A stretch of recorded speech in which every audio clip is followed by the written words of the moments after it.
अटल जी की जयंती पर मुंबई में भी बीजेपी ने बड़ा कार्यक्रम किया, लेकिन मुंबई में इस वक्त माहौल पूरी तरह चुनावी है। बीएमसी के चुनाव होने वाले हैं, इसलिए सारी बातें सियासी हुई। बीजेपी के दफ्तर में अटल जी की जयंती पर कार्यकर्ता सम्मेलन का आयोजन किया गया और इस मौके पर देवेंद्र फडणवीस ने पार्टी के कार्यकर्ताओं से कहा कि बीजेपी बीएमसी में अपना झंडा लहरा दे, यही अटल जी को सच्ची श्रद्धांजलि होगी। और इसके बाद फडणवीस ने नाम लिए बगैर उद्धव ठाकरे और राज ठाकरे अलायंस पर हमला बोला। फडणवीस ने कहा कि जो लोग कोरोना महामारी के वक्त घोटाला करते हैं वो मुंबई के लोगों का कभी भला नहीं कर सकते। फडणवीस ने कहा कि बीजेपी मुंबई के लोगों की मुश्किलात को कम करने के लिए लड़ रही है। बीजेपी का मुकाबला मुंबई में पैर पसार रहे जिहादी मानसिकता के लोगों के खिलाफ है।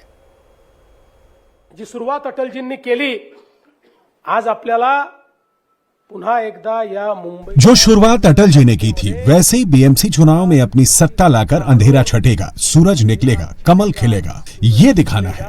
हम किसी को मेयर बनाने के लिए ये लड़ाई नहीं लड़ रहे। कोई मेयर बने या ना बने फर्क नहीं पड़ता। हमारी लड़ाई मुंबईकरों की लड़ाई है।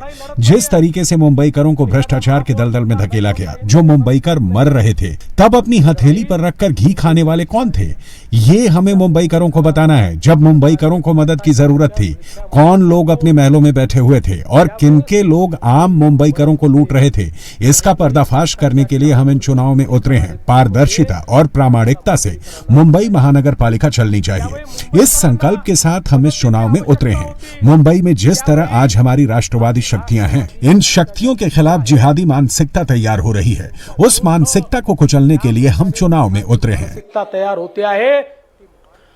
फडणवीस ने उद्धव का नाम नहीं लिया, लेकिन उनका तीर निशाने पर बैठा उद्धव की पार्टी के नेता सचिन अहीर ने जवाब दिया।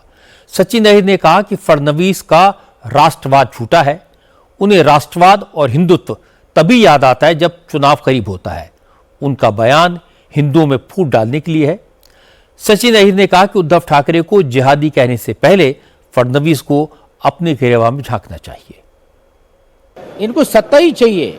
अरे राज्य की मुख्यमंत्री पद आपके पास है, देश का पंतप्रधान का पद आपके पास है, पूरा मंत्रिमंडल आपके पास है, फिर भी नगर पालिका चाहिए, फिर भी जिला परिषद चाहिए, अब महानगर पालिका भी चाहिए। तो ऐसा क्या सत्ताकरण के नाम के ऊपर अर्थकरण है जो इनको इतना इसमें लग रहा है? ये राष्ट्र प्रेम, राष्ट्रवादी की भूमिका ये चुनाव आए तो ही क्यों आती है? आपको किसने रोका?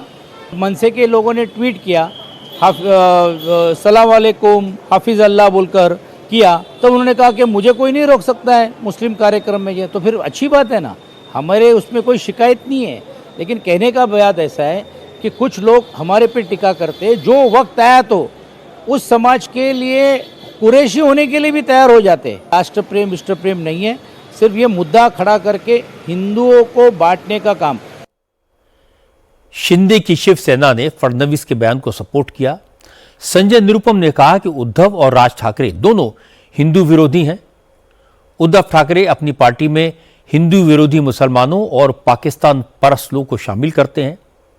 राज ठाकरे उत्तर भारतीय हिंदुओं को टारगेट करते हैं। यही जिहादी मानसिकता है।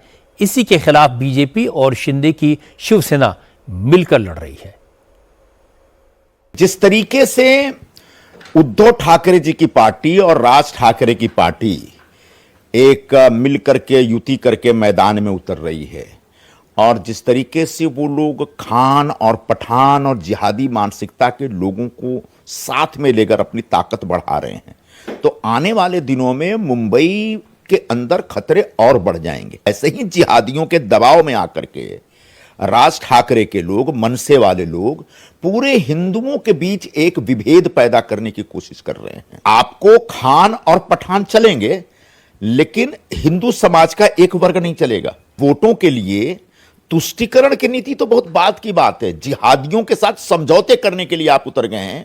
और ऐसे जिहादी मानसिकता वालों के खिलाफ भारतीय जनता पार्टी और शिवसेना, जो पूर्ण रूप से उग्र राष्ट्रवाद में विश्वास करती है, ऐसे दोनों संगठन युति करके उतर रहे हैं और ऐसे जिहादियों को हम पराजित करके रहेंगे।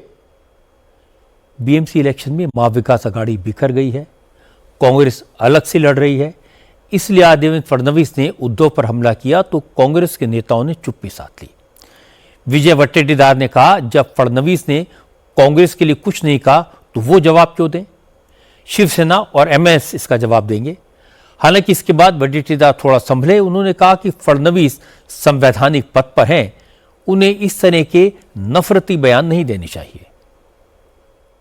आजकल मुख्यमंत्री जी क्या बोलते हैं, किसको जिहादी ठहराते हैं, उनके खिलाफ में जो खड़ा हुआ वो जिहादी होता है, उनके खिलाफ में जो लड़ता है वो जिहादी होता है। इसका मतलब यही कहना चाहिए। अब उस बारे में जवाब तो मनस से और शिवसेना से पूछिए। जिस दिन हमें जिहादी कहेंगे तो हम लोग बताएंगे उनकी हिस्ट्री कौन जिहादी है। पर हमसे तो कोई उन्होंने बात नहीं की है, तो हम क्यों उसके विवाद में पड़े। अब भाजपा को वोट उसी से मिलते। चुनाव में बात अलग करो, पाकिस्तान में जाकर बात अलग करो और हिंदुस्तान में बात अलग करो। ये बात इनका जब तक ये हिंदू मुस्लिम भारत पाकिस्तान और मंदिर मस्जिद की बात नहीं करेंगे तो इनको वोट नहीं मिलेंगे। ये 3 मुद्दों को छोड़कर वोट मांगे तो कितने वोट मिलते हैं एक बार देख ले। उद्धव ठाकरे के लिए बीएमसी का चुनाव बहुत अहम है, लेकिन चुनाव के पहले राज ठाकरे की पार्टी के नेताओं के बयान उनकी परेशानी बढ़ा रहे हैं।